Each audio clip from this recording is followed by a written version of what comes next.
আমরা জানব প্রতিসরণের জন্য আলোকরশ্মির কৌণিক চ্যুতি কেমন করে হয়। আমরা এর আগে যখন আলোকরশ্মির প্রতিসরণ সম্পর্কে পড়েছি তখন আমরা দেখেছি যে এক মাধ্যম থেকে অন্য মাধ্যমে যখন আলোকরশ্মি আপতিত হচ্ছে তখন তার অভিমুখ পূর্বের অভিমুখ থেকে কিছুটা সরে যায়। কীরকমভাবে হয় সেটা আমরা যে কোনো দুটো মাধ্যম নিয়ে যদি কথা বলি, এই হচ্ছে মাধ্যমের বিভেদ তল, এটা হচ্ছে লঘু মাধ্যম, এটা হচ্ছে ঘন মাধ্যম, এবং দুই মাধ্যমের বিভেদ তলের এটাকে যদি আপতন বিন্দু ধরে নিই তাহলে লঘু মাধ্যমে আলোকরশ্মি এইভাবে এই আপতন বিন্দুতে পড়েছে, এবং এটা যদি আপতন বিন্দুতে অভিলম্ব হয় তাহলে আমরা প্রতিসরণের নিয়ম অনুযায়ী এর আগেই দেখেছি যে ঘন মাধ্যমে প্রতিষ্ঠিত হলে সেটি অভিলম্বের দিকে সরে আসে, অর্থাৎ সেক্ষেত্রে তার আপতন কোণ অর্থাৎ আই এবং প্রতিসরণ কোণ আর, এই দুটির মধ্যে আই অবশ্যই আর এর থেকে বড় হয়। এটা সাধারণ নিয়মের মধ্যে আমরা এর আগে দেখেছি। এবার চ্যুতি আমরা কি করে ক্যালকুলেট করব? চ্যুতি অর্থাৎ কি না প্রতিষ্ঠিত রশ্মিটি, আপতিত রশ্মিটি প্রতিষ্ঠিত না হয়ে যদি সরাসরি এইখানে যাওয়ার সুযোগ পেত, অর্থাৎ এখানে যদি কোনো ঘনমাধ্যম না থাকতো তাহলে তার প্রতিসরণ হতো না, তাহলে সরাসরি আলোকরশ্মির যে সরলরৈখিক গতি সেই গতি বজায় রেখে সেটি সরাসরি এই পথ অনুযায়ী গমন করত। আমি ডটেড লাইন দিয়ে সেটা দেখালাম। এবার যখন এই পথ দিয়ে গমন করতো কিন্তু ঘনমাধ্যম থাকার জন্য আলোকরশ্মি এই পথ দিয়ে আসছে, আমি পথটাকে যদি একটু নাম দিই, পিও কিউ নাম দিলাম, এটার N1 নাম দিলাম, আর এই দিকটার নাম দিলাম কিউ প্রাইম। পিও কিউ প্রাইম হতো যদি ঘনমাধ্যম না থাকতো তাহলে আলোকরশ্মির গতিপথ, আর এখন দাঁড়িয়েছে ঘনমাধ্যম থাকার জন্য পিও কিউ, এটা হচ্ছে রশ্মির গতিপথ।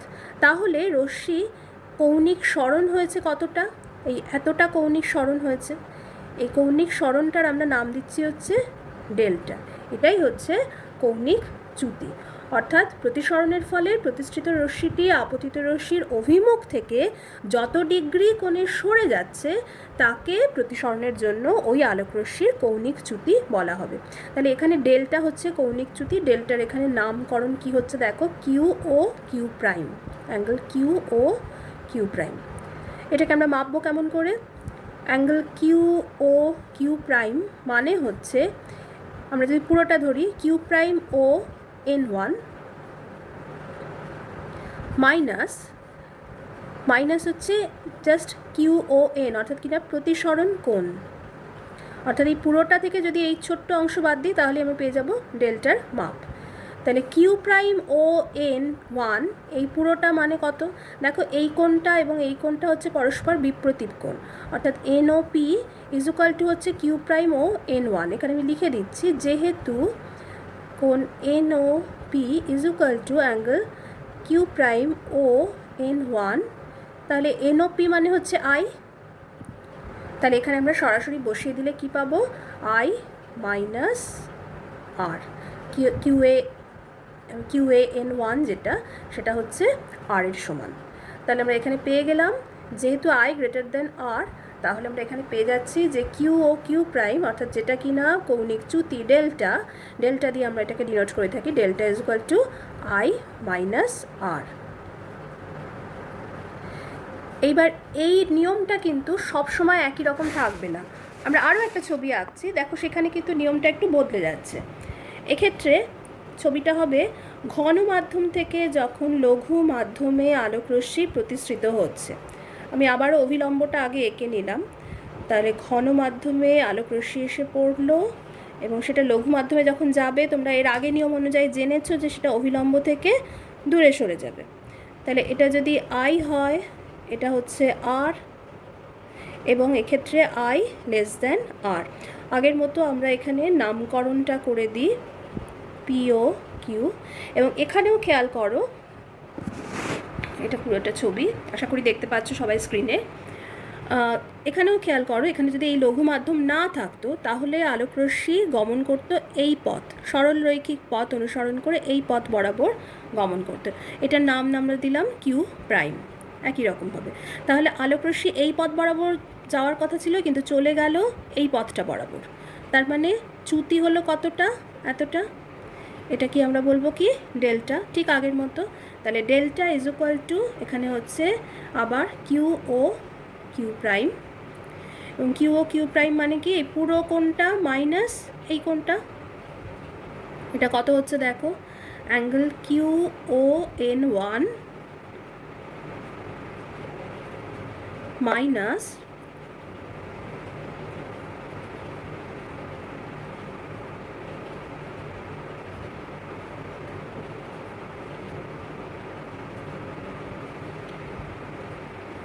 তাহলে কিউ ও এন ওয়ান এই পুরো কোণটা অর্থাৎ কিনা r minus q prime o n one, এই হচ্ছে আমাদের ডেল্টার হিসেব। এখানে দেখো q prime o n one এটা একই রকমভাবে এটা এবং এই কোণটা অর্থাৎ এন ও পি এটা হচ্ছে বিপ্রতীপ কোণ, পরস্পর এরা বিপ্রতীপ কোণ। তাহলে এই কোণটা এবং এই কোণটা পরস্পর সমান, তাহলে এটা ইজ ইকুয়াল টু হচ্ছে আই।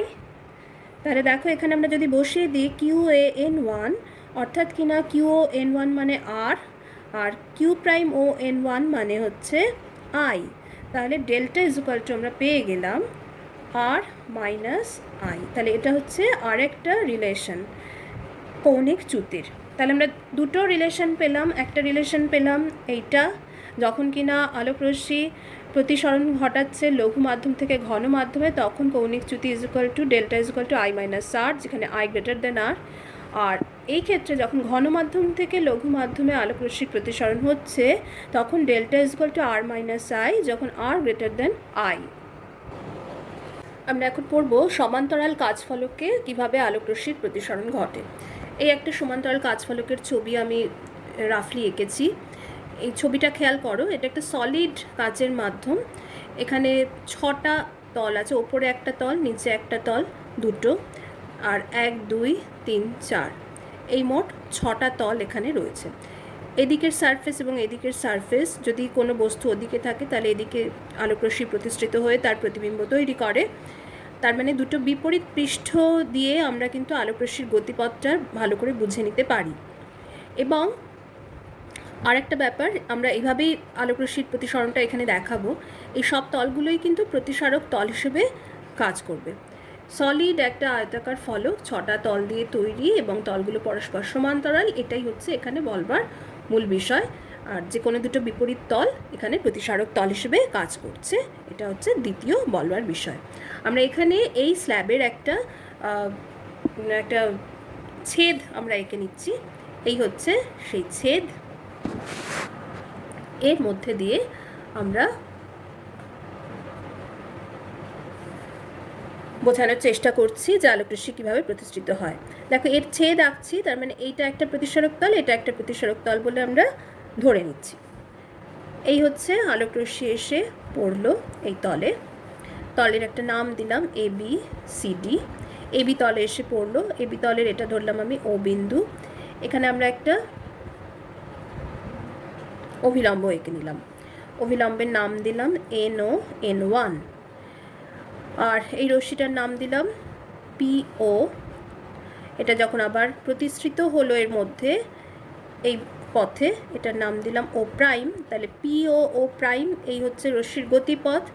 তারপর ও প্রাইমে এসে ডিসি এই তলে এটা আবার প্রতিষ্ঠিত হয়ে ফিরে এলো বায়ু মাধ্যমে, অর্থাৎ এখানে ছিল বায়ু মাধ্যম, এখানে ছিল কাচ মাধ্যম, এখানে আবার ফেরত এলো সেটা বায়ু মাধ্যমে।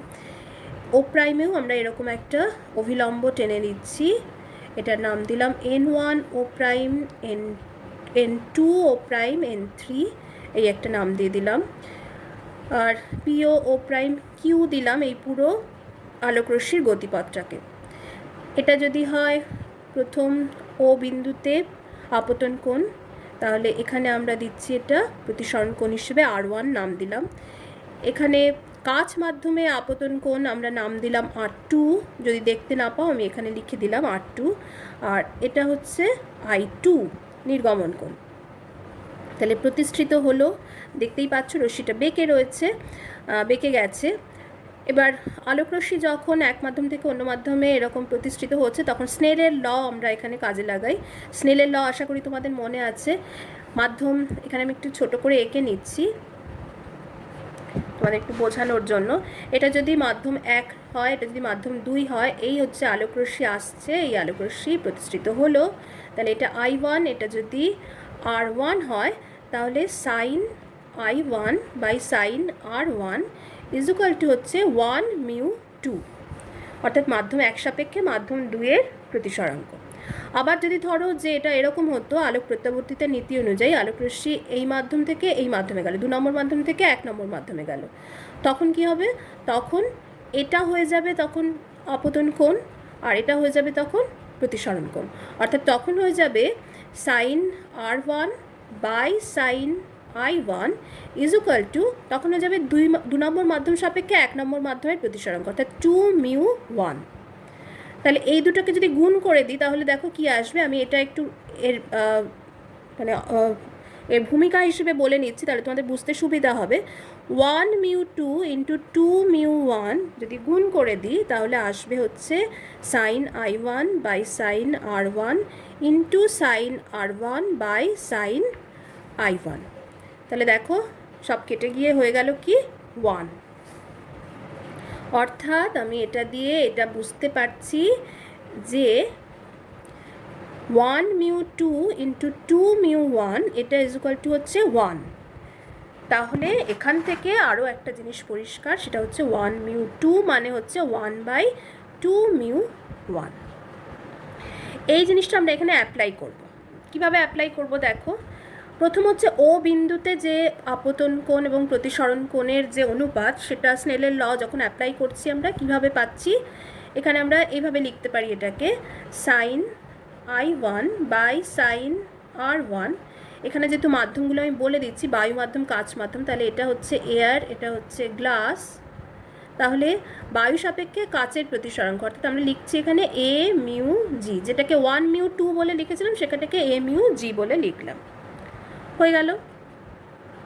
এবার ও প্রাইম এই বিন্দুটাতে এসো, এই আপতন বিন্দুতে, তাহলে এখানে কিভাবে লিখবো আমরা স্নেলের লকে, আমরা লিখছি sine R2 by sine I2 is equal to, এবার কাচ মাধ্যম সাপেক্ষে বায়ু মাধ্যমে আলোকরশ্মি প্রতিষ্ঠিত হচ্ছে, তাহলে এসে গেল জি মিউ এ। তাহলে এই দুটো ইকুয়েশন আশা করি বুঝতে পারছো। এবার এই দুটো ইকুয়েশনকে আমরা গুণ করে দিচ্ছি, করে দিয়ে কি আসছে দেখো, sine I1 by sine R1 into sine R2 by sine I2 is equal to A mu g into g mu a. এবার দেখো A mu g into g mu a কি, ঠিক এখানে করেছিলাম 1 মিউ 2 ইন্টু 2 মিউ 1 মানে হচ্ছে 1, তাহলে এটা ইজ ইকুয়াল টু হয়ে যাবে 1। সেটাই আমরা করছি sine I1 by sine R1 into sine R2 by sine I2 is equal to 1। আরেকটা জিনিস খেয়াল করো, এখানে ছবিটা দেখলে বুঝতে পারবে, এই ছবিটা আমি একটু বড় করছি, খেয়াল করো, এইখানে এই দুটো হচ্ছে লম্ব N2 ও N3 এবং NO N1, এই লম্ব মানে পরস্পর সমান্তরাল, আর ও প্রাইম এটা হচ্ছে ছেদক, তার মানে এই দুটো কোণ R1 এবং R2 হচ্ছে একান্তর কোণ এবং তারা পরস্পর সমান, তাহলে আমরা লিখতে পারি R1 is equal two R2, এবং একই রকমভাবে তাহলে sine R1 is equal to sine R2, এটাও লেখা যায়। তো সেই একই জিনিস তাহলে আমি এখানে করে দিচ্ছি, সাইন R1 এর জায়গায় সাইন R2 বসিয়ে দিচ্ছি, তাহলে কি আসে দেখো, sine I1 by sine R2 into sine R2 by sine I2 is equal to 1। তাহলে ওপর নিচেটা কেটে গেল, কেটে গেলে আমার থাকছে হচ্ছে sine I1 by sine I2 is equal to 1, that means sine I1 is equal to sine I2। তাহলে আমরা এখান থেকে বলতে পারি যে I1 is equal two I2, অর্থাৎ আমরা এই সমান্তরাল কাচফলকের প্রতিসরণের ক্ষেত্রে আমরা দুটো জিনিস এখানে বুঝতে পারছি, এক হচ্ছে যে দুটো সারফেসে এখানে প্রতিসরণ হচ্ছে, এটা তো বুঝতেই পারছো, আর দ্বিতীয় যেটা হচ্ছে সেটা হচ্ছে যে আপতিত রশ্মি এবং নির্গমন রশ্মি প্রতিষ্ঠিত রশ্মি পরস্পর সমান্তরাল হচ্ছে। কেন? কারণ আপতন কোণ এবং নির্গমন কোণ পরস্পর সমান হচ্ছে, I1 = I2। তার ফলে আপতিত রশ্মি এবং নির্গত রশ্মি অর্থাৎ প্রতিষ্ঠিত রশ্মি তারা পরস্পর সমান্তরাল হচ্ছে। তাহলে বোঝা যাচ্ছে যে এই যে কাচ মাধ্যমে একটা কাচের ব্লকের মধ্যে দিয়ে যে প্রতিসরণ হচ্ছে, সেই প্রতিসরণের ফলে কিন্তু রশ্মির কোনো রকম চ্যুতি হচ্ছে না, বরং তার একটা পার্শ্বীয় সরণ ঘটছে। এবং সেই পার্শ্বীয় সরণ কার কার উপর নির্ভর করছে? সেটা ওই কাচের স্ল্যাব অর্থাৎ যে কাচের ব্লকটা রয়েছে তার বেধের উপরে, আপতন কোণের উপরে এবং স্ল্যাবের উপাদানের প্রতিসরাঙ্কের উপরে নির্ভর করছে। তাহলে এই হচ্ছে আমাদের কাচের স্ল্যাবের মধ্যে দিয়ে আলোর প্রতিসরণের মূল বিষয়গুলি। প্রিজমের গঠনের দিকে এবার একটুখানি আমরা নজর দিই। এই হচ্ছে একটা প্রিজম। এর দুটো সারফেস যেটা থাকে অপোজিটে, সেই দুটো হচ্ছে ত্রিভুজের মতো দেখতে। আর সেই ত্রিভুজ দুটোকে জয়েন করে বাকি যে সারফেসটা আছে, যেটা তোমাদের দিকে তোমরা দেখতে পাচ্ছ, এটা হচ্ছে আয়তাকার, এবং ঠিক তার অপোজিটে আরেকটা এরকম আয়তাকার সারফেস আছে। আর নিচের যে সারফেসটা, বেস যেটাকে, ভূমি আমরা যেটাকে বলি, সেটাও এরকম আয়তাকার একটা ভূমি।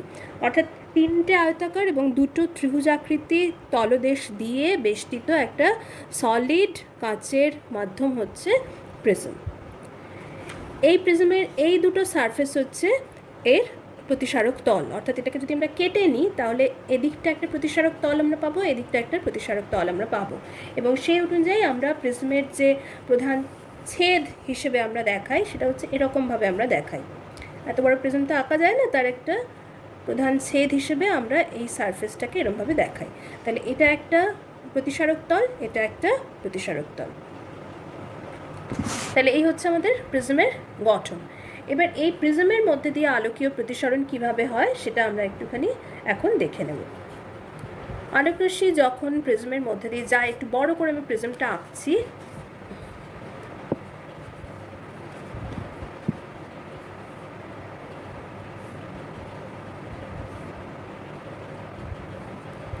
আলোকরশ্মি পড়লো প্রিজমে, প্রিজমের মধ্যে দিয়ে প্রতিষ্ঠিত হলো এবং তারপরে আবার প্রিজমের মধ্যে দিয়ে নির্গত হয়ে বাইরে চলে গেল।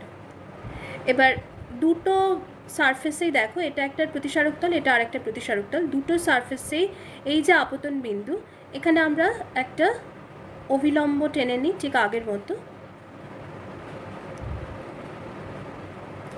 এবার আমরা এই আলোকরশ্মি যে প্রিজমের মধ্যে দিয়ে প্রতিষ্ঠিত হলো, এর মোট চ্যুতি কতটা হলো, অর্থাৎ কতটা রশ্মিটা বেঁকলো তার আসল গতিপথ থেকে, সেইটা একটু ক্যালকুলেট করবার চেষ্টা করব এর মধ্যে এই প্রতিসরণের ঘটনাটাকে মাথায় রেখে। নামগুলো একটু দিয়ে দিই।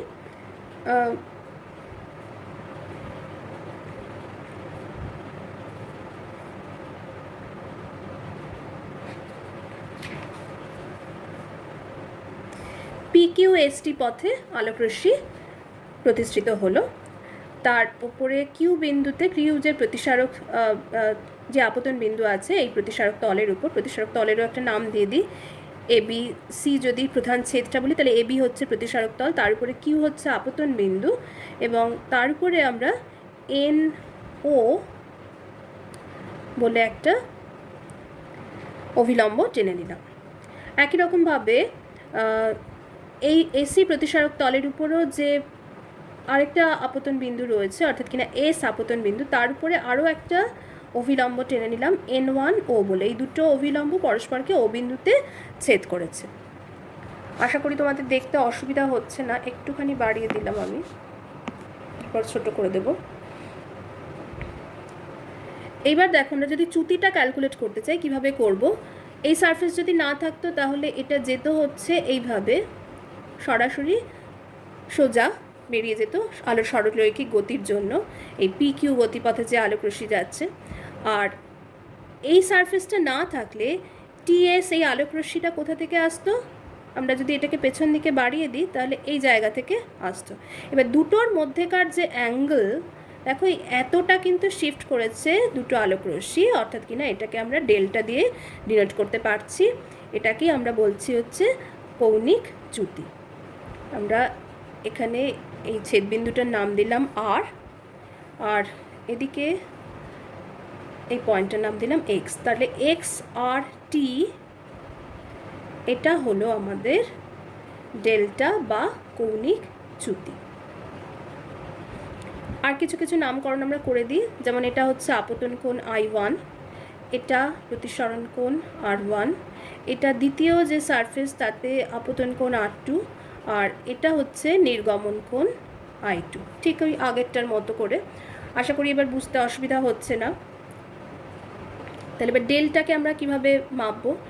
ডেল্টা মানে দেখো এই যে ত্রিভুজটা আমরা পেলাম আর কিউ এস, এই যে ত্রিভুজটা, এই ত্রিভুজের ডেল্টা হচ্ছে একটা বহিস্থ কোণ। তাহলে এই অন্তস্থ বিপরীত কোণ দুটোর সমষ্টি হবে সেটা, অর্থাৎ ডেল্টা ইজ ইকুয়াল টু হবে অ্যাঙ্গেল আর কিউ এস এই কোণটা প্লাস অ্যাঙ্গেল আর এস কিউ,